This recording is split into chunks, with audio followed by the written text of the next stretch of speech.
Namaste.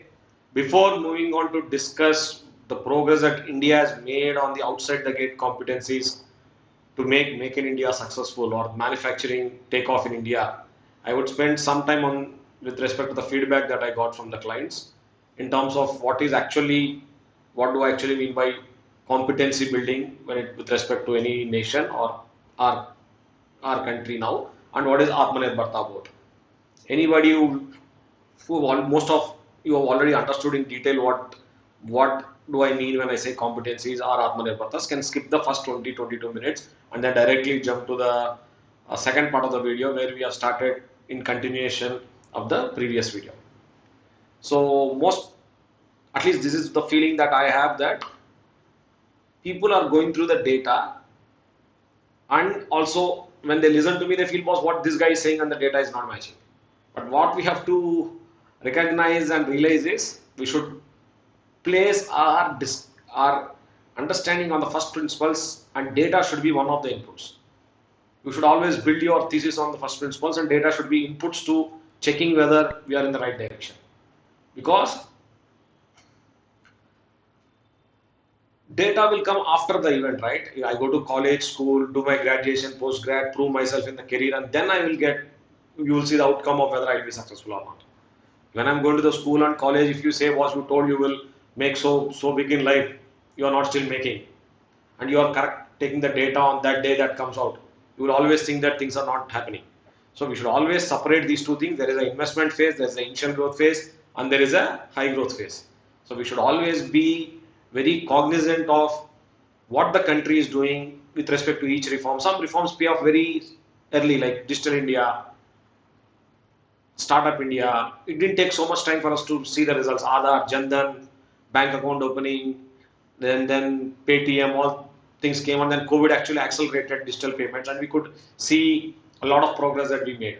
In some reforms will take more time. Maybe manufacturing will take more time because there are more things to be done. So when you look at economic data, you should see why this data is the way it is, then what the number is, growth rate is, or something like that. You should always base your understanding on the first principle. So I will try to clarify more about competencies and what is Atmanirbharta in the first part of the video. So anybody who has already understood this can just skip and go directly to the 20th or 22nd minute and start with the second part of the video. My only request is, things take time. Just because I say this reform is happening, that doesn't mean all the 100% of the reform is over and from tomorrow morning we will see the results. It's a journey. What reforms that 91 the country did, it took at least 10, 12 years for it to really see, and you really had the real estate boom post 2001, right? So because there's a lot of things, there are a lot of challenges also. Just because you're doing reforms, the whole world will not wait. There will be always challenges. We had two decisions, and that is what I was explaining in the initial videos. Whatever you're doing, you're building competencies. You may have tailwinds. You will also have headwinds at the same time. You have a war, you have a Russia-Ukraine war going on. So from this context, please understand. Please base your understanding of anything on first principles, and data should only be used as one of the inputs. So let me stop here and let us start discussing about competencies and Atmanirbharta. Outside the gate competencies, let me show you that PDF. I think this is the PDF. Before I discuss the outside the gate competencies that Indian government has carried out in the last 8-10 years, most in the last 8-10 years to make in India successful. Ease of doing business, FDI rules, GST, land, labor, capital, electricity, water, internet connections, roads, airports, freight corridors, ports. Before I discuss in detail, we'll discuss this in detail in this video. Before I discuss that, let me, yes, let me clarify few things that I have discussed in the previous videos about Atmanirbharta. One is about competencies, which we discuss in most of the previous videos, and Atmanirbharta and what is Atmanirbharta. I'll just clarify a few points on this and then discuss outside the gate competencies that government has created to make in India successful. Okay. So let me go to this PDF. So this is the graph which we discussed when this is the graph which we went through when we discussed competencies. See, please get this. I'm trying to when I say India has to build competencies, it is not just in the hands of entrepreneurs or citizens or government. See, let me get back and let me show you something else. So For any sector, for any country to, I will use India here, for India to become competent in any sector, any given sector, there's a role of a government, there's a role of entrepreneurs and investors, there's a role of citizens, and then I'm calling it rest of the country. Whatever is there is rest of the country, education, hospital, judiciary, law and order, NGO, defense, whatever. Unless if there are 100 steps before we become competitive in IT sector, there are some steps that government has to do. There are some that entrepreneurs have to do. There are some that citizens have to do. There is some that other players in the ecosystem have to do. There are broadly 4 players that have to carry out several steps before a country becomes competitive and gets market share in any given sector. Let's take IT. What did government do? Government created IT SCGs. Let me get back. What did government do? It created IT SCGs. It gave them high-speed internet, water, electricity, continuous electricity, water supply to at least those areas where SCGs were established. It created favorable laws. It gave them tax benefits, subsidies. At the same time, it introduced courses in IT courses in engineering colleges, opened new engineering colleges, started, if you see in Andhra and many other states, engineering college mushroomed. And then people started learning C, C++, Java because there is a job opportunity available. Once government lays the groundwork for entrepreneurs to come and invest or investors to come and invest. When I say entrepreneur or investor, I'm mostly meaning the same thing. These people will come and invest only when the groundwork is there and there is a predictability of making it big, making profits, making returns. Entrepreneurs and investors are not just going to come and start companies if there is no groundwork laid by the government. And that is why even a very tiny item like ice cream spoons we are importing from China. Not that Indians are incompetent to manufacture the items that you are seeing in China Bazaar. But because entrepreneurs and investors clearly see that this market has been taken away by China and government is not at all supporting. Now we have started doing it, but I'm just saying previously why we were importing. So entrepreneurs and investors will come only when they see IRR or returns or profits and when they can make it big. But for them to see that, there's a lot of groundwork that government has to do, whether in terms of policies, subsidies, if there's courses that they have to introduce, courses, whatever the entrepreneurs and investors require, for them to come and invest thousands of crores and take that risk, government has to do the groundwork. And then citizens, or you can say employees, who they will acquire skills once they see that there is a job opportunity. Skills always follow jobs. I will acquire skills, I will learn C, C++, Java. If I have a predictability that my life will substantially progress, I will have a substantial progress in my life by acquiring those skills, I have the opportunity and can become bigger. Right? There's a role, whatever sector you take. There will be some steps that government has to do, and there's some steps that entrepreneurs, investors have to do, and then citizens, and then rest of the country. So only when all these are aligned in the same direction, a country will become competitive in any given sector. So why I am emphasizing this again is, this is the mental model. Let me go there again. Let's discuss this, doesn't matter. So this is the thing. Initially, government will do a lot of seeding. It will lay a lot of policies, groundwork, and then entrepreneurs will invest. You will have a foundation stage. Initially, customers will not believe you and give the high-end work. They will start giving you some little work. Once you prove yourself, you will have initial growth. Then once you get established and really do well, you will have a high growth. And post that, the dynamics and the tailwinds and other things will decide how the sector will take off. But all through this phase, you have to continuously invest. All through this phase, there's a role of government, citizens, entrepreneurs, and rest of the country. Maybe once things are established, once the industry takes off, maybe the dependence on government will come down. In some sectors, like in IT, now that IT companies are throwing billions of dollars of cash, they don't need any government support, they don't need any tax benefits now. But initially they required, right? Initially the groundwork was laid by the government, right? Agreed? In some industries like airlines, continuous government support will be required because it's a deeply cyclical, things will go bad. So you may have, even in countries like US, you're seeing continuous bailouts given to banks and airlines. So it depends on the sector. So for a country to become competent, there are 4 players. Let me go there. There are these 4 players, and these 4 players have to do their steps, and it's on a continuous basis. Whatever is their role on a continuous basis, unless they keep up to it, the country will not stay competitive. And please get this, Entrepreneurs and investors will only invest if they see the groundwork laid and they can see a predictable return and profits once they make investments, right? I think it's easy, but we confuse. So I'm just why I'm discussing this is there's a notion that Indians will succeed irrespective of India. There's nothing like that. Let's say we have great colleges and great schools. All the cream, if there are no competencies laid in India, like till 91, we were not competent in any given sector in a big way. So what happened? All the cream left the country. But no country or no continent is large enough to take all Indians, right? So only the cream will go.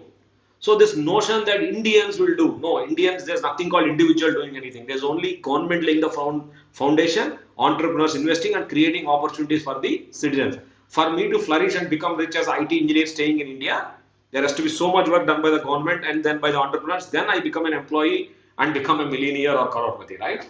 So this notion is what we have to understand, and it's a continuous work. Like I showed you, and I think we discussed this. It's a continuous work. The country has to keep on investing continuously. Maybe initially the investments required from the government would be high, and in some sectors, and as the sector takes off and becomes bigger, maybe the government's role will decrease and the players can take care of what investments are required. But this has to be done for you to be competitive.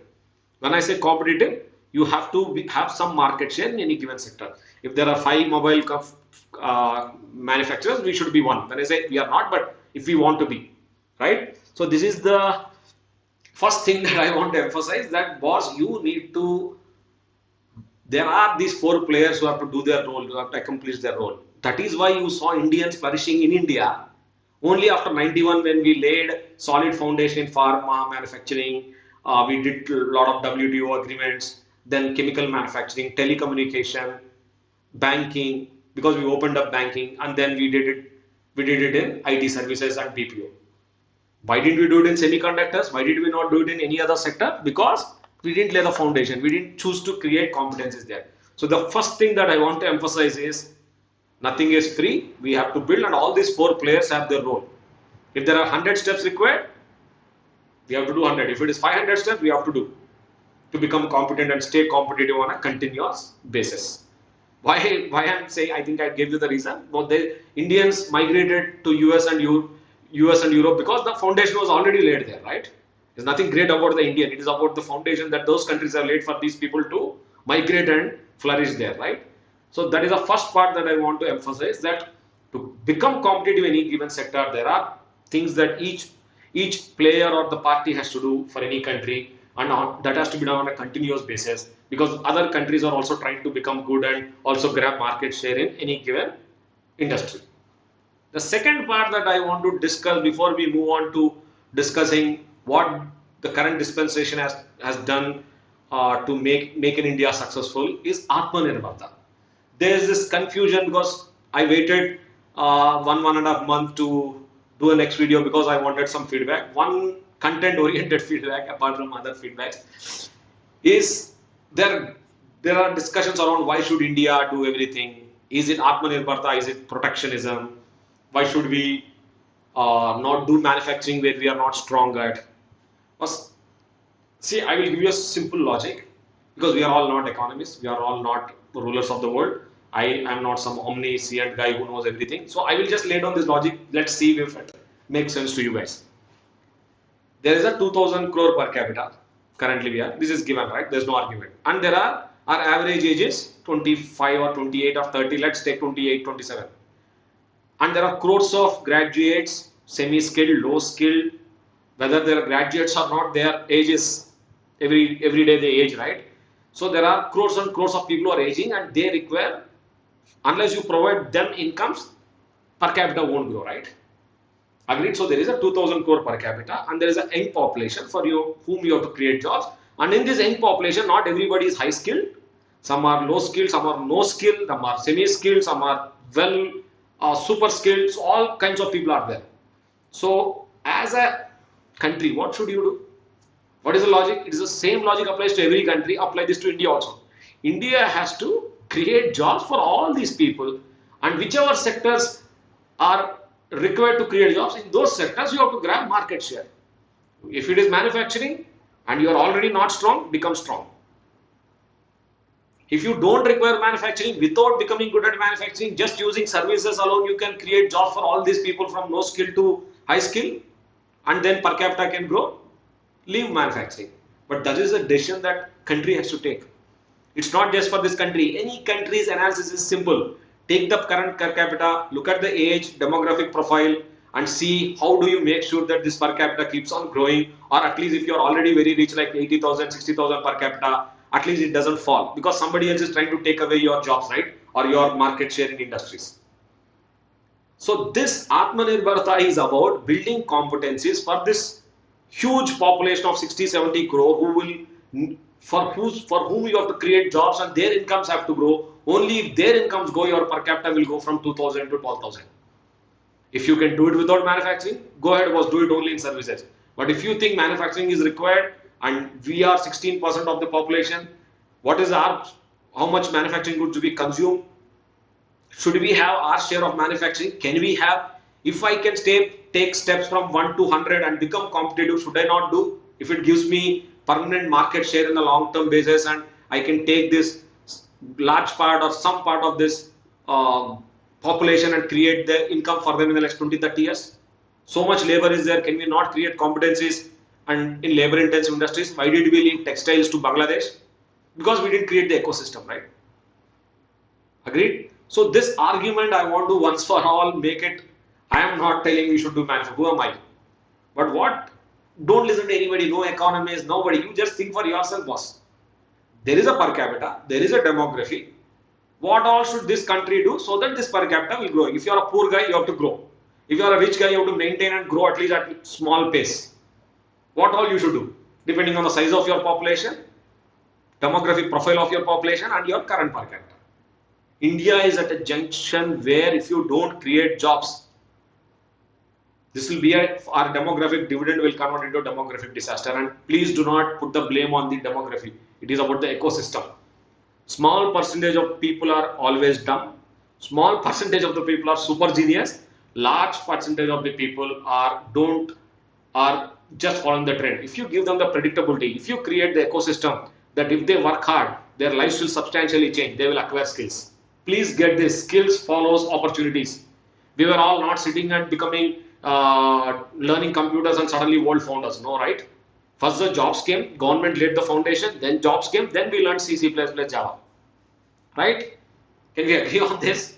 So, this is something that I want you to understand that skills follows jobs. If you create the ecosystem where from semi-skilled, low skill to high skill, people are getting jobs and they see substantial improvement in their incomes, people will acquire skills. Only a very small percentage is either totally dumb or super genius. Most people, they just see whether they, for most people you should create predictability that if they put in the effort, if they invest their time and life, they will make a substantial progress. Then automatically skills will be acquired.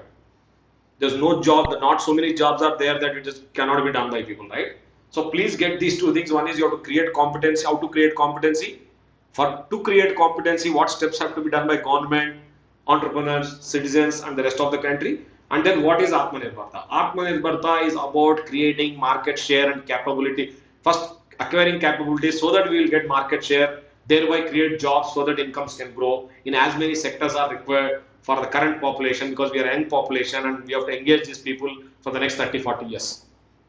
Right? So whatever is required by the country has to be done. If you don't do it, you will have repercussions of not having done it. And I think we have laid a solid foundation for creating a sustainable job engine. And I think once the ecosystem is there, people will acquire skills. Very few people are really dumb. Most people are above average and they will acquire skills if you give them the predictability that their lives will be substantially different if you do step 1 to 5, 10, whatever. So please get this. So, and let me go back a little bit to the competencies graph. Please remember this. Just because you have laid the foundation, just because there's initial growth doesn't mean other countries are sitting and laid back. No, they will start competing. So you have to continuously invest. And as you do more work, as you become good, you will also get a high-end one. Like in IT, initially we used to do cut-paste job. Now, the most high-tech, Web3, data scientists, everybody, the whole IT product, whole ecosystem is either occupied by Indian companies or Indian engineers, right? Indian IT engineers. But initially, in 90s, people used to call them body shops, right? Infosys and Wipro, right? But now see, all the cutting-edge job is being done by our companies are IT engineers. So nobody is going to be strong or great, competent to start with. We have to lay foundation, what to work. Like in defense, we have just started. We are manufacturing maybe low-end items, but in next 20, 30 years, we will also graduate. We will also acquire skill, our own market share. So please get these 2 points. There's a role of government. There's a role of entrepreneurs will only invest if they see predictability of profits or returns, and citizens will only acquire skills if they see opportunities. So don't underestimate the role of government. Indians have flourished in India because government has laid foundation in IT, pharma, chemical, telecommunication from P. V. Narasimha Rao to Vajpayee till 2004. We had continuously done reforms. Only in the last 2004 to 14 is when we didn't do, and again after 14 we started doing reforms.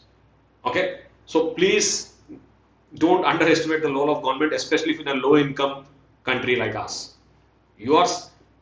People migrated, right? Before 91, all the cream migrated to US and Europe because those countries have already laid foundations, right? So this notion that Indians will flourish, oh boss, India has to do the work, only then Indians will flourish in India, or else the cream will go out.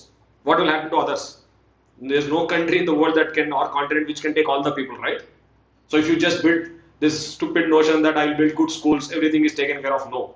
If you just build good schools and no competencies in any sectors, the cream will migrate, rest you will have social repercussions.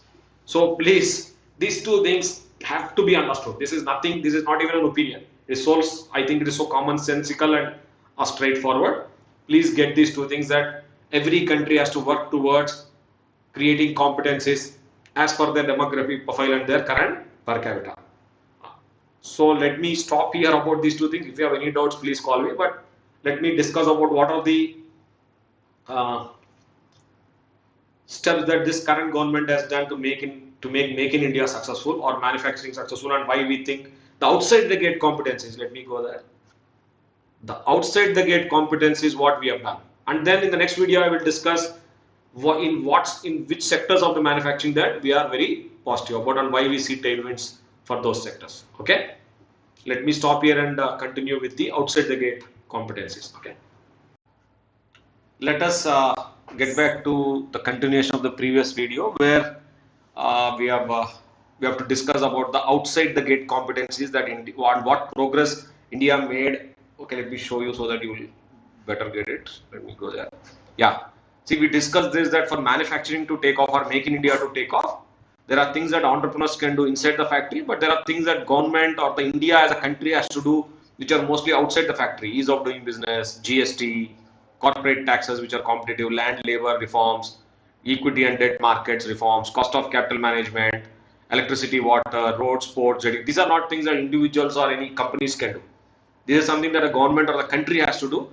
Unless you are provide best of all these things, your logistics cost won't come down, and cost of business will not be competitive. Only when all these things are there, entrepreneurs will set up the factory. So what progress India has made over the last 8 years? So let me go back before I see. I would not be hesitant in making a claim that especially if manufacturing takes off, a lot of credit goes to the current dispensation, because like huge credit goes to P. V. Narasimha Rao and Manmohan Singh for opening up our country, doing industrial reforms, IT, pharma, chemical, and then Vajpayee did a lot of infra, golden quadrilaterals, telecommunication reform, financial sector reforms, host of reforms these two governments have done. But if manufacturing takes off, I think the large part of the credit would go to the current dispensation, because manufacturing is very tough. Manufacturing doesn't mean just one sector. There are hundreds of so many sectors in manufacturing, and there's too much thing in the country's hand. Our logistics cost is 16% of GDP, and we have to bring down to around 10%, 8%. Only then you will be competitive in the world. And when you are trying to be competitive in the world, your benchmark is the world, right? So too many things have to be done. You have to lay the roads, you have to lay freight corridors, you have to build multimodal logistic parks, you have to create waterways, you have to build airports, you have to create broadband connections, ease of doing business, FDI rules, capital market reforms, because all the businesses will be funded by banks and equity markets. All these things have to be done, and only then entrepreneurs, like, please, what we discussed recently, Entrepreneurs and investors will only invest if the groundwork has been done by the government. Please get this. Don't think there is no role of government. People can do. No, people can't do. It is the role of the government. That is why we have a government, right? What you and I individually as a family or as a company or as a person cannot do, we are asking the government to do. And that is why we are paying taxes. So the initial groundwork to create predictability of profits and to create predictability of opportunity has to be done by the government, whichever country you go to. It's not just about India. Why US is the best country? Because it creates groundwork for host of industries. Any new thing comes, any new innovation comes, drones come, it will be the first country to come out with policies and attracting these. Once policies are there and VCs put investments, companies get created, right?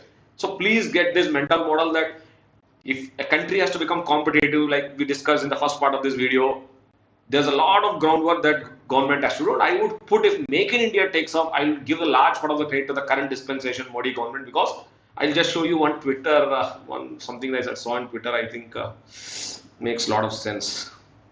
Yeah, just read. I'll read this if you're not able to see. I'm assuming that you're able to see, but I'll read this. Bank of America report: Modi's India infrastructure growth since 2015 is unprecedented in size and pace. India is on the course to build more national highways and rail lines during the decade ending 2025 than it had done cumulatively between 1950 and 2015. We are doing more of infrastructure in the last 8 years than we had done from our independence to 2015. Roads, from 1950 to 15, India built 4,000 kilometers of national highways, taking the total length to 77,000 kilometers in 2015. Now this highway length is on a course to cross 1,80,000. As per the latest report, is actually in next 2 years, this 1,80,000 will become 2,00,000 kilometers, registering a growth of 133% by 2025. Railways, India had only 10,000 kilometers of rail lanes in 1950, which rose to 63,000 kilometers in 15. It is slated to touch 1,20,000 kilometers in 2025. Thus, railways will see around 90% increase. Port capacity was only 1911 MTPA in 2015 and is on course to more than double to 3,000 MTPA by 2025. Environment, on decarbonization front, India is spending USD 385 billion over the next from 2015 to 30 just to meet its 2030 decarbonization goals, which will accelerate materially over time and help transition to a net zero goal by 2070. This is modern day miracle. So huge thrust on infra has been done, that outside the gate competencies has been laid by this government. So the credit, if manufacturing in whichever sector takes off, will completely go to this government, because it's the toughest thing to do. Even if you do the lot of groundwork, still entrepreneurs and investors will not put, because they will always be afraid whether the current dispensation will stay or will the policies continue. Can I do it? Should we do it? So this is the toughest sector to actually for us to go and grab the market share, because we have missed the bus in host of sectors and we left even small country like Bangladesh to overtake us in many sectors, right? Sorry, not many sectors, in textiles kind of sectors. So please get this. So this is the perspective that I'm trying to put. This will be a very factual part video. How many roads, how much electricity, how broadband connections have increased, how airports have increased, how roads have increased, ports have increased. It will be a factual what laws they have enacted. I will just go through all those things in a PDF, but because that's a factual thing. I don't think you should. I'm not going to get deeper into what is GST and all, right? But the real foundation is we have made a lot of progress in the out of the gate competencies. When I say out of the gate, if you want me to be more clearer, these are out of the gate thing: ease of doing business, FDA rules, GST, tax rates, electricity, water, internet. What did India do in the last 8 years? Roads, airports, freight corridors, ports. What did we do in the last 8 years? Right? So these are what I mean by outside the gate competencies, and I will just go through a PDF where I will show you the progress. So one disclaimer that I am giving is that doesn't mean we will be successful. It is not that all other countries are sleeping while we are doing this. All other countries will try to compete with us, and even with all that, we have to become competent by doing whatever is required to become competent. And I am not giving a statement that we will be the manufacturing. No, we will not replace China. We will get our market share. We may succeed in few places. We may not succeed in few places, and that only future will say. Because success is not just about you putting investments. Many other things also should work for our country. But what we are trying to build is competencies across many sectors in manufacturing, so that we will get our proportionate share in the total manufacturing sector. Okay, this is the, what do I say, the outlook that you have to take. Please don't assume that Make in India will take off. I'm not making that statement. Make in India may take off in 5-10 sectors out of 30 sectors that we are trying, right? Or it may take off in more sectors than what I am imagining today. In the next video, I will try to outline where I am more confident it will take off. But that doesn't mean I will be right. It's a dynamic exercise, right? Because this groundwork has to be done on continuous basis to continuously give investors and entrepreneurs the predictability that they can keep investing in India. That has to be done by the government, and then entrepreneurs will come and put up the money and capacities, and then create jobs, and then incomes will go up. So please get this, because what I will do from now on in this video is just a factual exercise. Suppose we did this. I will not get deeper into explain anything. Okay. So let me go there and let me go through the PDF so that, yeah, I think this is the PDF. Yes. So ease of doing business, our rank has improved from 142 in 14 to 63. We have written off 31,000 compliances, faceless income tax. You can just go through this. See, let me explain this little bit. Corporate tax, people have this argument that we are taxing individuals greater than boss. When you want to be competitive in the world, you need to look at your competitors. If the competitors are charging 15%, you have no other go. You have to stay around 15%. If you start charging 30-40%, people will shift their manufacturing capacity to some other country like Vietnam. So your corporate taxes here is not purely a comparison between individual taxes and corporate taxes. It is about who are you competing with on the global scale. So our current taxes are around 22%, and for manufacturing companies, I think it is 15%. So we have received the highest FDA because of the reforms that we have done. So number of days to start the business is halved. I'm not going through everything, but you can just see. So one-stop solution for fast tracking and enabling investments. I'll just wait here so that you can read for some time and just see what this is. See, corporate tax is 22%, 15% for new manufacturing. Retrospective tax, which is regressive, has been removed. And because of doing host of reforms of GST, IBC, and then ease of doing business ranking improvement, corporate taxes, all these things, you also got huge FDI inflow.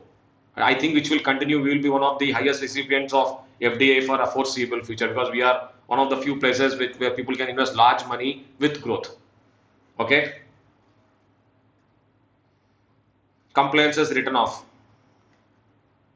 25,000, obsolete and redundant laws repealed. This is all contributing to ease of doing business, right? You can just go through this here. Labor reforms, I don't think we have completely implemented, but at least we are making progress. See, whenever we are talking about this things that India is doing, I am not anyway meaning that we have done 100%. No, in some we would have done 10%. When I say this many kilometers of roads have been laid, it doesn't mean that we have done with it. No, but we have made a huge progress in the last 8 years. That is the gist that you have to take. That I would like you to take from this video. That was we are in the right direction. In some places we would have done a little bit. In some places we would have done a lot, right? So, but the direction is we are in the right direction, right? Then we have created goods and services tax. This is the most difficult reform that any country would have done, bringing all the states as one unified market instead of each state having its own tax rates. Even though there are downsides to it, but there is a huge long-term upside in terms of creating predictability and huge fillip to the manufacturing industry because of goods and services taxes. Okay. And then how many roads have been built? National highways, 2 lakh route kilometers is the target, and I think they will go there. Look at the number of airports. See, building roads and building airports, when you connect two places and when you can travel between two places faster, the economic activity between those two places also go. It is not just logistics cost coming down, right? It also will make, if there's a metro in your city that you live in, economic activity will actually go up, then come down because of that metro. Because when you can travel faster, then movement of goods, people and services is seamless, more economic activity will happen. So one way to increase economic activity, at the same time bring costs down, and which will lead to productivity increase, then ultimately GDP increases. You make connectivity seamless, fast and seamless. And I think now you can argue, boss, is it really seamless? Are we not facing difficulties? But we are going in that direction. See, you have now 27 cities where you have metro now. Previously, I think it was not even in single digits. It was in single digits. Now we have 27 cities where we have metros, right? We are coming up with Make in India, Vande Mataram, Vande Bharat Express, which you will see from next year, which are semi-high speed trains. You need to make sure that travel times have decreased. Cost of transporting goods is very low, so that more economic activity will happen between two places. So if you can connect all the business places in India with huge great highways, you will automatically see business going, economic activity going up. Then the number of airports, very important. This itself will be a big industry. If you can build somewhere, you had 66 airports in around 65 airports in 2015. Now we have around 150. That itself will create a new industry. As more number of routes are available and Udan scheme is there, you will have this industry taking off, more people coming and investing in Indian airline industry, right? So then there is this dedicated freight corridors. This is what I think I mentioned in one of the videos, where instead of goods train and passenger train going in the same track, now we are building a separate. We have not still even built the first one, but there are two corridors happening. One is from Delhi to Mumbai, and another is from Delhi to West Bengal, where uh, one is western and eastern dedicated freight corridors, where only freight will move on that, so that logistics cost will come down, and also will decongest the passenger railway network. Okay, Bharatmala is about the national highways that they are building. You can see new express highways, all these things. How much capital expenditure has increased.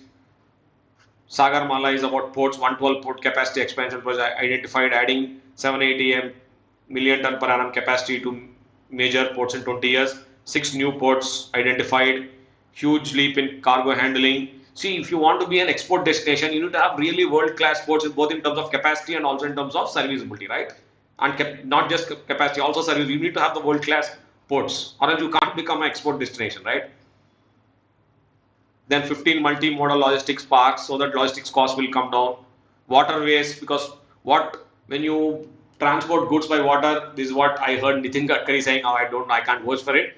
That if you transport goods by water, it is 1 rupee. By train, it is 5 rupees. By road, it is 10 rupees. So if you can do more of waterways, China is actually using its rivers very nicely, and there's a huge uh, logistics cost saves that they save in China because of moving goods by rivers. I can't pronounce those river names, so I'm not trying to venture into that. But you can go on Google that how China has used waterways to decrease their logistics costs. Okay, building 3,500 plus MTPA capacity by 2025. So why government is doing all these things, so that outside the gate competencies, we will also become as competent. Our logistics cost as of now is 14 to 16% of GDP. Europe it is 8%. In the next 10-15 years, we should also go to 8% logistics cost, so that we are also as competent. Decrease the tax rates and be competitive in the world. So do all the outside the gate activities, so that you are also as competent for any manufacturer to come and put up his capacities here. Metro expanded to 27 cities.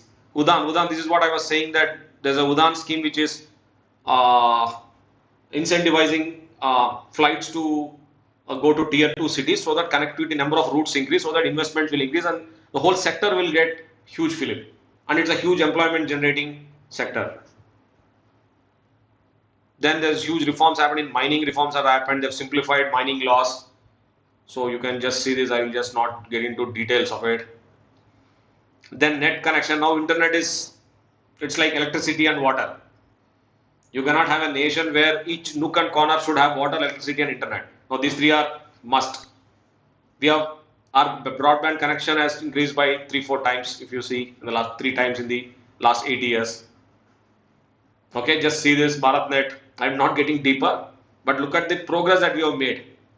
5.7 lakh kilometer of optical fiber has been laid in the last 8 years. Okay, 1.7 lakh gram panchayats got broadband connectivity. Nook and corner of the country should have high-speed internet connection and electricity and water. These 3 things are like bare minimum. And then let me stop here and get back. We will discuss PLI schemes in the next video. So look at the number of things that the government has done to just improve the competency outside the gate. Roads, ports, electricity. And you can see the amount of power cuts, decrease in power cuts post 2014. So on every parameter related to infrastructure, we have made a huge progress. Does that mean that we have done everything? No. We need to do this for next 20 years, invest heavily in infrastructure like China did, so that we are also world class in terms of outside the gate competitiveness, right? So let me see if I have missed something. Let me go here. Yes, we have discussed ease of doing business, FDI rules around GST, we have told corporate tax, yes. Land acquisition bill we couldn't do, but I think they are doing through backdoor by incentivizing state governments to acquire lands. Labor laws, I think it's a work in progress still. I think cost of capital. See, this is, yeah, let me get back. Let me explain this before. See, there is two things to set up any business. Ease of doing business, cost of doing business. Ease of doing business is how easy it is to set up a company, how easy it is to get permission, and then how easy it is to operate. Once I set up, will mafia come up behind me, will politicians bother me, all these things. This is ease of doing business. Cost of doing business is from your raw material cost, how accessible are raw materials, your power cost, electricity cost, manufacturing cost, your labor cost, your outside the gate cost like logistics cost. All these are cost of doing business. And then to start the business, you raise equity and debt. That is cost of capital. Because when you start a business, you either get equity or debt. So let's combine this as, let's call equity plus debt as capital. This is called cost of capital. So most of the capital goes to countries where cost of capital is predictable. Let me spend some time here. You can't have a country where interest rates are volatile. This year is 7%, next year is 10%, after that year is 4%. No. You need to give predictability to investors that what this will be your cost of capital. This is what is the cost of capital that this country will try to achieve. And I think, let me go there. This is what we have tried to do by creating a monetary policy committee, and how far we'll be able to do it. But as of now, we are successful that we are creating a predictability for investors that we will not have inflation to go above 4 plus or minus 2%, right? That is monetary policy committee. You can go on Google. We have mandated that we will not tolerate inflation beyond 4 plus or minus 2. It can go to 6 or it can go to 2. But anything above this, we will start acting. So once you give predictability about your interest rates, then you will attract more investments. Because investments and entrepreneurs are always about predictability. Unless they see a groundwork done by, all this is groundwork, giving them predictability about interest rates, giving them predictability about labor, giving them predictability about power costs, electricity costs, and internet connections, giving them predictability about skilling the labor, ease of doing business, policies, laws, and then logistics cost, which is outside the gate. If you do all those things, then people with money will, why will somebody come and put thousands of crores into hard assets without all this groundwork being done by the government? And I think we made a huge progress in the last 8 years. Let me go to some other thing that I wanted to say. Yeah, I think you would have heard about this PM Gati Shakti to break departmental silos and institutionalize holistic planning across major infrastructure projects. One thing in India was all infrastructure projects will get stuck, cost overruns will happen. Why? Because there is no proper planning. You are not taking care into consideration all the departments that have that may work on the same project or around the same project in the future. So now this PM Gati Shakti plan is bringing 16 departments will be part of it. Coordination between all the departments in all the infrastructure projects. You lay the road, somebody will come and dig again. Okay, you again do it again. Somebody will come and do something on the same place, some where something has been built. To make all this seamless, this is called PM Gati Shakti plan. I'm not going into deeper, so you can just read this. Ensure faster implementation of projects and keep costs under control, so that all the departments involved in any infrastructure project will work together instead of each working in their own silos. Master plan is road capacity to be increased, around 200 new airports, heliports and water, transmission network to be increased, 4G connectivity, 20 new mega food parks, renewable capacity, to do defense corridors. All this is 220 airport village. So all this is your Gati Shakti plan, where you are bringing coordination between different departments who participate in infrastructure projects that country takes up, either at state government level or at the central government level. And just 2 days before, I think they have even unveiled their logistics policy, where they are saying by 2030 we will do everything in terms of bringing our logistics cost to 8%. Whether we'll achieve, see, this is the argument that I'm trying to make. If the direction is right, we may be late by 5, 6, 10 maybe years. But if the direction itself is wrong, then there's no hope, right? So the hope for me about that we will do good we will become competitive in many sectors in manufacturing is coming from that. Whatever government has to be doing in terms of groundwork. There is a huge progress that we have made in the 8 years, and there's much more to do in the next 10 years, and I think we will be doing it. If not in 10 years, I think a large part of the work will be done in 15 years. Huge roads, seamless connectivity between all the business centers in the country, huge number of airports, port capacity should just multiple times increase, and then create skilled labor. If there are no, do whatever you want. There's a Skill India campaign going on. Work along with the stakeholders involved and see what kind of skill that you want to impart. So all these things, we are in the right direction. Problem is the expectations from investors, and sometimes when I talk to my friends, but these are happening, but I don't see the results. Not every investment is the same, right? When you invest in something, you get the result in 1-2 years, but something will take 15 years, something will take 10 years. Each investment is different. And not all investments will succeed also. Some investments will just fail.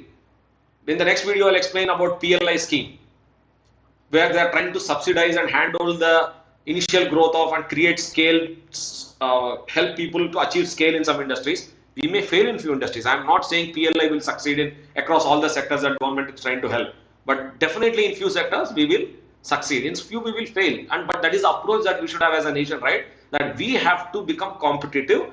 By becoming competitive, you get market share. Once you get market share, you get jobs and then incomes. And in how many sectors you have to become competitive? In how many other sectors you think you need jobs? If you think only one sector can create jobs for all your 60-70 crore population for the next 30-40 years, only do one sector, boss. That's what I was trying to refer in the first part of the video. So this argument, should we do manufacturing, should we not, that was, I don't know. If you are a father of India, you have 1.4 children under you with different skill set, different background, different priorities, everything. How will you make sure that these people will earn their incomes and grow their incomes and have better lives in the next 20, 30, 40 years? What all industries you need to create competencies so that these people will be able to get jobs, so that investors will have the predictability to come and invest. In those many sectors, you have to become competitive. It is the same for every country, not just India. Railway electrification, look at how many kilometers we have done. From 1950 to 14, 21,000. Just in the 8 years, we have done 30,000 kilometers. Till 2014, we have done only 20,000. But in the last 8 years, we have done 30,000 more. Mostly, I think by end of this year or next year, we will electrify the whole of railways, right? So this is the kind of progress we have made. But is it enough? No, we are nowhere near that end line. We need to do for another 10, 15 years. We have to maintain this pace so that, like, people have this notion that crude prices, even when they go down, government taxes heavily, and it is a dent on the current GDP, right? If I don't buy the crude or petrol, I would have spent somewhere and GDP would have been, but that is not how a country should think. We are at 2,000 per capita. We need to lay roads, ports, electricity, all these connections. You have to electrify the whole of India. You have to build roads, ports. Then what you should do? You have to collect taxes and then lay all these things. You cannot complain that government is collecting taxes. Please, I want to emphasize this. Government is not somebody who's taking our money. We are only creating an entity called government to do things that I as an individual or as a family or as a company cannot do. And I just need to make sure that I elect a guy who's committed and not corrupt, because I'm giving him my money. It is not that he's taking my money. No, it's not tax. Don't look at tax as my money, somebody's taking my money. What I can't do individually, which is required for me and my future generations to create competitiveness, that guy can, what I can't do as an individual or a family or a company, he has to do it, right? That should be the way we should look at analyzing the government, right? Once they do the groundwork, if entrepreneurs don't invest, you can't blame the government. But doing the groundwork is government's job. Laying roads, electricity, making sure that they do all the things to handhold, subsidize, provide the subsidies initially for the enterprise. Doing everything is the government job. But to come and invest once all these things is there, if Indians don't do it, then it is a mistake of the entrepreneurs. I don't think we will ever do it. We have extraordinarily great guys in this country. We'll do extremely well once the groundwork is laid. You can see how Indians have succeeded across other countries where the groundwork has already been done, right? So why will they not do in their own country if you actually provide them the platform, which I think we have started doing it across many, not just manufacturing. Digital India, Startup India, when people first said Digital India, people called it Joomla, Startup India. Now we have a huge thriving startup ecosystem. You can sit in Tripura, if you have an idea, just come to NCR, Bangalore, Hyderabad, Chennai, one of these places, Mumbai, you will get your idea funded if they see future in you. But the ecosystem creation is government job. Once ecosystem is created, then funds, VCs, entrepreneurs will take care of creating and investing and creating new company, building new companies, right? So this is the mental mode construct that I want you to take. the exact details of GST or Gati Shakti or new logistics policy where they have laid down how they want to go to 16% of GDP, how they want to take logistics costs to 8% like European countries. You can go on Google, roads, ports, all these things. You can just, if you want to know more detail, Bharatmala, Sagarmala, metros, all these things, you can please go and Google and find out more. The more the connectivity, the seamless and faster the connectivity, the greater the economic activity. So I think I've made the case. It's a very lengthy video, but let me summarize. One is government has to do the groundwork and create a predictable return environment for entrepreneurs and investors to invest. Only then they will invest. Only once they invest, you create jobs. Only if there are jobs, people will acquire skills. I won't learn C, C++, Java if there is no IT job there, right? So it's the same thing across. And what sectors should India invest? In whichever sectors they think that they will require jobs, in those sectors they have to build competency. If I have to become a doctor, I have to go through MBBS and all those things. If I have to create jobs for crores and crores of people, I have to create competency in as many sectors as possible so that all these people will have multiple opportunities to get jobs and grow their incomes. So I am repeating the same thing. I know it may be boring, but I think the feedback that I got, I gave a 1.5 month gap between all the videos, and now is mostly around people are looking at data and confusing themselves. Don't look at data. These are the first principles. Measure the government on the groundwork. Don't measure the government. Let's say I'm the government. I did all the groundwork. Investors may take their own time to believe that. See, suddenly India has done so much groundwork. I think investors have taken more time to believe Modi government that these guys are really serious. Right? It is not that because once they commit land, plant, and thousands of crores, they can't take it back. It's not a stock market, right? If I don't like the stock, I will sell and go. They can't go. So investors don't come that easily, right? They take their own time to test whether before committing thousands of crores, is it really groundwork is properly done. So results will not follow as easily just because the groundwork is done. In some sectors like Digital India, it will be faster. In manufacturing, I think will take a lot of time before we import substitute and really see imports coming down and exports going up. Will take, it's a long journey. I think when I say long, it will be around minimum 10 to 15 years where you'll see a huge substantial change in the export import mix or the data that people are following. So this is what I want you to take. I think I have made things clearer by having a very lengthy video. In the next video I will talk about PLI scheme, the last part of how the government is incentivizing each sector and in which sectors we are positive when it comes to manufacturing and Atmanirbhar. Thank you, boss.